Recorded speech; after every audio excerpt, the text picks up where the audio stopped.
depois de me passarem para esta última jogada a bola, a primeira coisa que eu queria era aqui deixar claro que acho que esta aposta da contratação de inverno que nós fizemos na Simone para moderar o debate foi ganha, portanto, ela está, a partir de agora, a jogar no nosso clube, o que é bom. Eu já estava no meu, mas agora é no nosso. Dizer também que é evidente que ficamos satisfeitos por vários motivos, por estarmos aqui a assinalar os 10 anos da Convenção, por estarmos mais uma vez a desenvolver uma parceria com a CNOD e também por termos conseguido, ao fim do ano, mas foi bom que assim fosse, reunirmos novamente os vários grupos parlamentares, todos numa iniciativa da FENPROF, porque independentemente das opiniões que possamos ter em relação às coisas, e obviamente que não estamos sempre de acordo, mas a democracia é assim mesmo, acho que nada justifica que não estejamos uns com os outros e a trocar opiniões. E depois, claro, esta aposta na moderação da Simone, francamente, está como tratada mesmo, espero que consiga arrumar o seu horário de aulas de natação para poder estar nas iniciativas connosco. Dizer o quê? Nós queremos, todos, penso que aqui estamos e não estamos, muitos dos que não estão, que a nossa sociedade seja cada vez mais inclusiva, porque sabemos que a inclusão é um fator fundamental, é um dos pilares da democracia. Mas para a sociedade ser inclusiva, evidentemente que a inclusão tem que começar mais cedo, tem que começar na escola, não começa naquela escola que separa, começa naquela escola que junta, não começa naquela escola que junta pelo mesmo portão em que entram, mas depois separa lá dentro, temos muito disso também, não é? É parecido com a inclusão, mas é outra coisa. E também não queremos uma coisa que foi aqui dito também, e que é verdade, que a nossa escola seja uma escola integradora, porque ela é integradora de facto, mas nem sempre inclusiva. Ou seja, a resposta da inclusão é muito mais do que apenas ter juntas as crianças, os alunos, até na mesma sala. É necessário que a todos sejam criadas condições de igualdade de oportunidades para terem sucesso como os outros. Porque senão a escola junta, mas na verdade isso pouco serve, a não ser para o convívio, e o que também é importante, mas convenhamos que fica muito aquém daquilo que se espera. E é isto às vezes que acontece hoje. Por exemplo, com esta história dos 60% nas aulas e que muitos alunos, há dias lá em Braga, nas unidades onde andávamos, diziam-nos alguns colegas, pois, não, este miúdo vai pouco às aulas, vai assim mais à educação física. Sim, estão a ver? É uma coisa que desvaloriza. E o vai assim mais à educação física, pronto, e depois se não houver apoio, a sorte é que às vezes há lá um segundo professor e tal, porque se não houver apoio ele tem que lá ficar sossegado ao canto, não pode ser. E portanto não pode ser. Aliás, um dos aspectos que nós criticámos precisamente nesta proposta dos 60% foi que os alunos que não atingem os 60% de permanência nas salas e que, portanto, são os que têm situações de maior complexidade, por isso é que não conseguem lá estar em algumas disciplinas, pelo menos nas disciplinas onde estão, as turmas têm que ser divididas, têm que ser turmas mais pequenas, porque senão temos agora o contrário do que tínhamos antes, que era... Havia turmas com 20 alunos, em que esses alunos só lá iam a 30% das aulas e, portanto, dizia-se, então, mas nos outros 70% a turma só tem 20 e eles não estão lá, não têm miúdos com nem essa. Agora temos o contrário.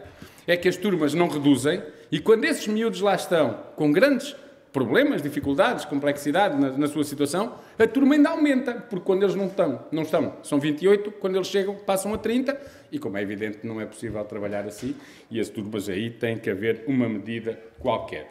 Dizer que, para os alunos, é preciso, e a inclusão passa por reduzir o número de alunos por turma, por reforçar apoios de docentes, de técnicos e de assistentes operacionais, por substituir assistentes. Outra das coisas que hoje está a acontecer em escolas de referência e unidades é que ainda há dias uma assistente operacional tinha entrado em licença de parentalidade ou em doença ou em aposentação e não são substituídas pelo Ministério da Educação. Isto não pode ser.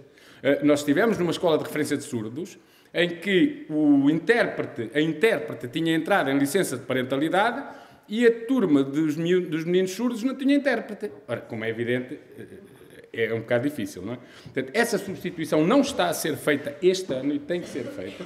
É preciso derrubar barreiras, também acho que aquelas visíveis, os obstáculos, aquelas coisas todas, mas as da cabeça, essas são fundamentais, porque muita gente continua a pensar, ai, coitado, pronto, com aquele problema, mas, pronto, ele mesmo assim aprende mais se estiver num sítio onde alguém lhe ensina a meter umas miçangas num fio de nylon e fica ali entretido. Não pode ser. Não pode ser. Tem que ser ensinado, educado, aprender juntamente com os outros. Porque essa história de aprender uma habilidade, uma destreza, e, portanto, ele há de aprender uma coisinha qualquer, sinceramente, eu sempre rejeitei muito esse modelo e por isso é que ainda hoje considero que não é, de facto, por aí que nós devemos ir. E passa também a inclusão por adaptar o currículo, um currículo que tem que ser comum, porque às vezes adaptar é fazer outra coisa. Não, é um currículo que tem que ser comum, adaptado às especificidades de cada um, incluindo também no modelo de avaliação. Por isso é que depois de ler o relatório de progresso que o Ministério da Educação apresentou, o grupo de trabalho que está a rever o 3, eu não sei, não chegaria tão longe como o professor Miranda Correia, que disse que aquilo era o relatório do retrocesso. Mas há ali muitas coisas que têm que ser muito esclarecidas. Porque isso não basta mudar o conceito e ficar tudo na mesma. Portanto, vamos admitir que é um primeiro relatório, vamos admitir que há alguns daqueles conceitos, porque às vezes essas coisas muito avançadas, pá, também, mas esta coisa das escolas inclusivas de segunda geração, pá, faz-me lembrar quando era miúdo o espaço de 1999, estamos em 2016 e algumas coisas ainda não aconteceram. Portanto, esta coisa de ter assim um nome muito avançado, às vezes não quer dizer nada. Mas vamos dar, então, tempo para que se faça o relatório final e, sobretudo, porque isso é que eu acho que é importante, para que se conheça o projeto de decreto-lei. E o que espero é que, de facto, o Governo tenha a capacidade de diálogo, que nesta matéria tem tido, nós reunimos já e outras, e toda a gente, penso, com o Ministério da Educação para discutir, nomeadamente, o relatório, mas agora o que é importante depois discutir, aquilo é um relatório, é o projeto do decreto-lei, porque essa aí é que, digamos, a decisão política vai estar aí. Uma palavra última para os professores. Para todos, evidentemente, mas também para os professores com deficiência, porque não há escola inclusiva se para os alunos houver respostas e para os professores não houver, e quem diz os professores, também os assistentes operacionais e outros trabalhadores não docentes que, com deficiência, estão nas escolas. Portanto, para os professores que são mandados numa completa insensibilidade para o outro lado do mundo, neste caso do país, mesmo que depois eles, dando o seu melhor e no seu limite, nunca tenham condições para estabilizar, a Carla já no encontro que tínhamos conversado disso, para os professores que, sendo cegos, não conseguem, portanto, corrigir os trabalhos dos seus alunos e que este ano, pela primeira vez, e proposta da FENPROF, havia professores que gastavam milhares de euros pedindo a alguém, pagando para lhes lerem os testes e outras coisas, não é? Do seu trabalho, que este ano, pela primeira vez, constou do despacho da organização do ano letivo tempos na componente de estabelecimento dos outros colegas para fazer esse trabalho, mas o despacho do ano letivo é um despacho anual. Esta matéria tem que ser consolidada em legislação permanente, não pode ser todos os anos logo se vê se sai. Pronto. E para os professores surdos, que inclusivamente, quando vão fazer testes, quando se apresentam para poderem ser contratados pelas escolas e entrevistados, têm que levar consigo o intérprete, porque a entrevista que é feita pelo diretor, que nunca viu, não sabe língua gestual, e obviamente não tem que saber, a escola não tem intérprete e, portanto, o professor tem que levar o intérprete para poder ser entrevistado. Isto tem que ser resolvido, também pelo Ministério da Educação. Por isso, as propostas, que são 5 que nós fazemos, que nesta revisão do regime de concursos que está em curso, que sejam criados 2 grupos de recrutamento que têm a ver com a educação especial. Língua gestual portuguesa, não faz sentido que haja professores do quadro de língua portuguesa, professores do quadro de língua inglesa, de língua isto, e depois não há de língua gestual portuguesa, são técnicos especializados. Não pode ser. E também professores de um grupo de recrutamento de intervenção precoce. A intervenção precoce é fundamental, porque é aí que se despista, é aí que se encontra, é aí que se consegue ter logo uma primeira intervenção. Hoje não há grupo de recrutamento, vai para a intervenção precoce quem é convidado, por vezes sem experiência nenhuma na área e, portanto, sem possibilidades de fazer trabalho. Se isto não ficar no decreto-lei, peço aos partidos, peçam a apreciação parlamentar e vamos lá alterá-lo nessas matérias. Segunda, que os intérpretes sejam colocados nas escolas antes do dia 1 de setembro. Porque não pode ser, ainda há dias estávamos em Viseu, até ao início de outubro, era uma aluna surda que oralizava e, portanto, que conseguia perceber algumas coisas, que fazia de intérprete para os seus colegas porque não havia intérprete na escola. Não pode ser. Têm que ser colocados antes do dia 1. Até porque, quando chegam lá os professores, quando chegam os alunos, eles têm que lá estar. E também porque têm que ter direitos, nomeadamente, de estabilidade no seu trabalho. Terceiro, que os professores cegos passem a integrar a legislação consolidada, a existência de tempos nos outros colegas para que possam dar apoio, não tenham que ser eles a ter que contratar ou pagar esse apoio.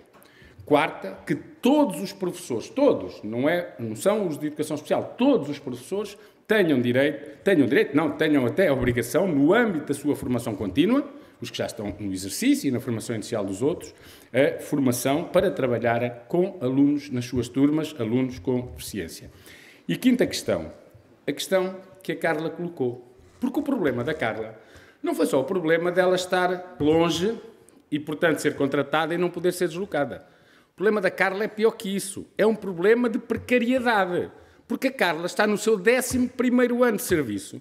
E como é que um trabalhador neste país que diz que o Código de Trabalho diz que ao 3º ano, 3º contrato, o trabalhador tem que ingressar num quadro e a Carla está há 11 anos a trabalhar, não é do quadro, e se aquela proposta que o Ministério da Educação apresentou para a vinculação de contratados fosse para a frente, ela ainda tem que estar mais 9 anos aí para Viana do Castelo.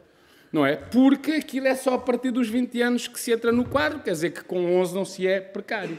Porque se a Carla fosse do quadro como no setor privado, ela seria, se estivesse lá a trabalhar, ela era desde o 3º ano de serviço, ou melhor, do 4º ano de serviço. Queria dizer que já tinha sido, sendo do quadro, deslocada para uma escola da sua área de residência e que o diploma de concurso que está em negociação vai consolidar, nestes casos de deslocação, a colocação para sempre naquela escola. Portanto, ela tem um problema que é, de facto, o problema principal, neste caso, é o problema da precariedade, porque se não fosse precária, já podia ter sido deslocada para sempre para a porta de casa. Isto tem que ser resolvido.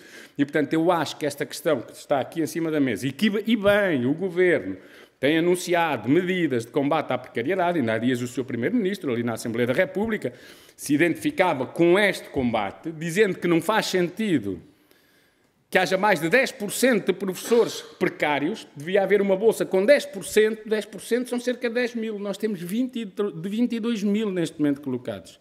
O que significa que 11 mil e não os 57 que o Ministério propõe, deveriam integrar os quadros. Nós estamos até a pensar, convidar para dia 15, quinta-feira, temos reunião no Ministério da Educação, o Sr. Primeiro-Ministro para integrar a nossa delegação. Talvez seja mais convincente que nós a convencer o Ministério da Educação. Mas, na verdade, aquilo que ele disse é exatamente o que nós pensamos. Aliás, o Sr. Primeiro-Ministro até disse que não estava ali a ser porta-voz da FENPROF, mas nós admitimos e aceitamos que ele tenha sido. Concluo dizendo que no desporto, caríssimos, continuem a trazer medalhas, mas mais que as medalhas, eu há dias ouvi uma coisa, ou não só as medalhas. Tchau, minha querida. Obrigada. Tchau, obrigado eu. Tchau, obrigada. Ela vai trabalhar agora. Mas mais que as medalhas, é uma coisa também importante. Há dias a equipa feminina de futebol foi apurada para o europeu, como todos vimos, e perguntaram à capitã de equipa se ela... Portanto, o objetivo deles agora era vir de lá com uma medalha e tal, e conseguir... E a resposta dela foi clara, não. Conseguimos ainda bem, mas aquilo que nós achamos que deve ser prioritário no país é generalizar, neste caso, este desporto, esta prática, a todas as mulheres que o querem. Eu acho que aqui é a mesma coisa, isto é importante que tragam medalhas, mas eu acho que tão importante ou mais do que isso é generalizar o desporto a todos os jovens, crianças e jovens e cidadãos e cidadãs, independentemente de serem ou não serem portadores de deficiência, porque essa é que é a questão, porque senão um dia destes podemos ter um grupo de elite que vai lá e ganha medalhas, mas a grande maioria dos cidadãos com deficiência não tem uma forma de praticar desporto. Agradeço aos deputados presentes, agradeço mesmo terem estado, tomei nota e acho que há aqui muita matéria em que nós, independentemente de eu achar que a educação é uma questão ideológica, mas há matérias que depois, do ponto de vista concreto, podemos todos convergir, e isso aí não tenho dúvidas. Aos presentes, ao João pelo trabalho de gravação, que não foi agradecido no início, ao Zé Paulo pelo trabalho jornalístico também, que está aqui a acompanhar-nos, à CNOD pela parceria, e ao nosso Departamento de Educação Especial, à Ana, que foi agora lá fora, à Ondina, à Nuxa, à Lourdes, à Lucília, à Maritza, é mesmo assim, não me enganei, ela não é só Marisa, é Maritza, pelo bom trabalho que tem feito nesta área e que, de facto, tem contribuído e muito para a FENPROF ser, de facto, também prestigiada naquilo que tem sido a sua intervenção neste âmbito. Como é Natal, um último desejo. Há um ano que temos novo governo, há um ano que pedimos uma reunião à senhora Secretária de Estado, Ana Sofia Antunes, e há um ano que gostávamos muito de reunir com ela para discutir as questões da precariedade, da deficiência, nomeadamente no que diz respeito às pessoas com deficiência. Não tem, eu faço este pedido ao Pai Natal ou a alguma mãe, se por acaso aqui estiver. Obrigado, até à próxima.